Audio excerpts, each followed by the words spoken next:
Representative Cori Bush of Missouri on Thursday shared the story of her abortion, remarking before the House Committee on Oversight and Reform on her personal experience at a time when abortion access has been threatened by momentous anti-abortion legislation at the state level.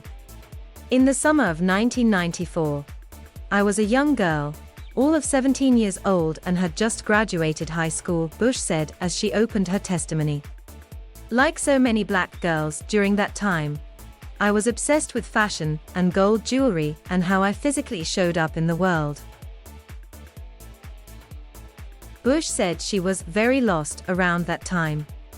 She said she had been a straight-A student her whole life with dreams of attending college and becoming a nurse, and her father envisioned her becoming Attorney General.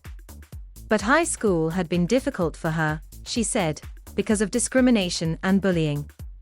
Her grades slipped as a result, along with her dream of getting a scholarship to a historically black college.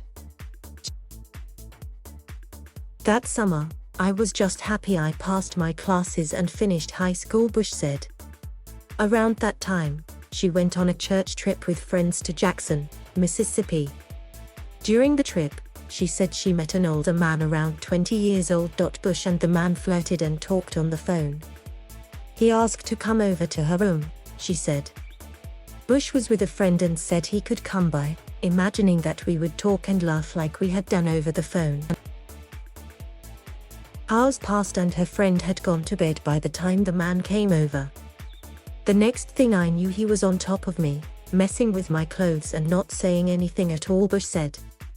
I was frozen in shock, just lying there as his weight pressed down upon me. When he was done, he pulled up his pants and left without a word, she continued. I was confused. I was embarrassed. I was ashamed, Bush said, adding that she asked herself if the rape was because of something she had done. The young man refused to talk to Bush the next morning. About 1 month later, she had turned 18 and noticed she had missed her period. Unable to contact the man who she said had raped her, she thought of friends she knew who had gotten birth control and abortions. I knew I had options. So I looked through the yellow pages and scheduled an appointment, Bush said, pausing before saying she was 9 weeks pregnant at her first appointment. This is 3 weeks past Texas's 6-week abortion ban that went into effect earlier this month.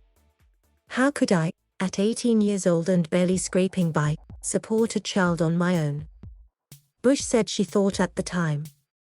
Knowing that the father would not be involved and fearing her parents would kick her out of their home, Bush decided to terminate the pregnancy.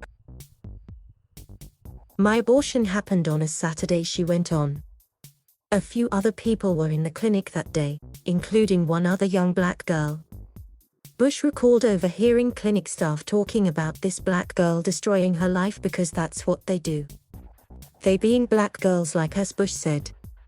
Before the procedure, I remember going in for counseling and being told that if I move forward with this pregnancy, my baby will be jacked up because the fetus was already malnourished and underweight. Being told that if I had this baby, I will wind up on food stamps and welfare. I was being talked to like trash.